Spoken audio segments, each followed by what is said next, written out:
নমস্কার, আশা করি সবাই ভালো আছেন। আজ টিভি বাংলা থেকে আজকের এক ঝলক নতুন খবর।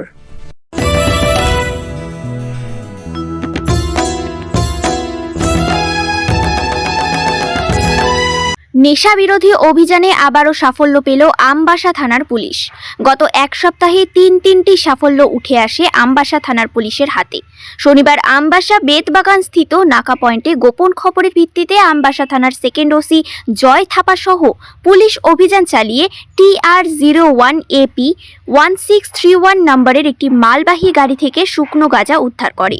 গাড়িটি নাকা পয়েন্টে আসতেই পুলিশ গাড়িটিতে তল্লাশি চালায়। তল্লাশির সময় সেই সুযোগ পেয়ে গাড়ির চালক পালিয়ে যায়। তল্লাশি চালিয়ে গাড়ি থেকে ৭৯ প্যাকেট গাঁজা উদ্ধার করে পুলিশ, যার বাজার মূল্য আনুমানিক ১৫ লক্ষ টাকা। এক সাক্ষাৎকারে আমবাসা থানার সেকেন্ড ওসি জয় থাপা বলেন, পুলিশের কাছে খবর ছিল গাড়িটিতে নেশা সামগ্রী আসছে।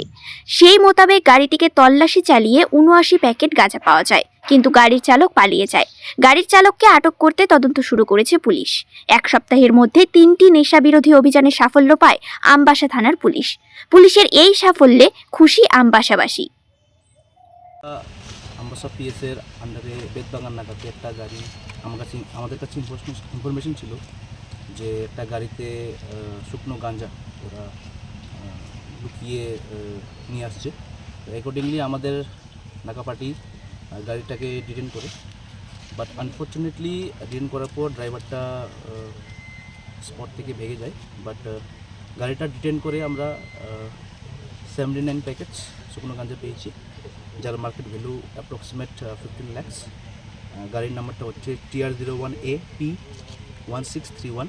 গাড়িটা আসছিল আগরতলা থেকে, এটা যাচ্ছিল চুড়াইবাড়িতে।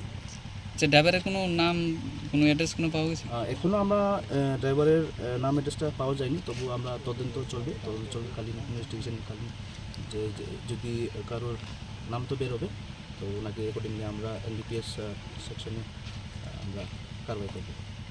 আজকের খবর এখানেই শেষ। কেমন লাগলো জানাবেন, সাবস্ক্রাইব ও শেয়ার করবেন।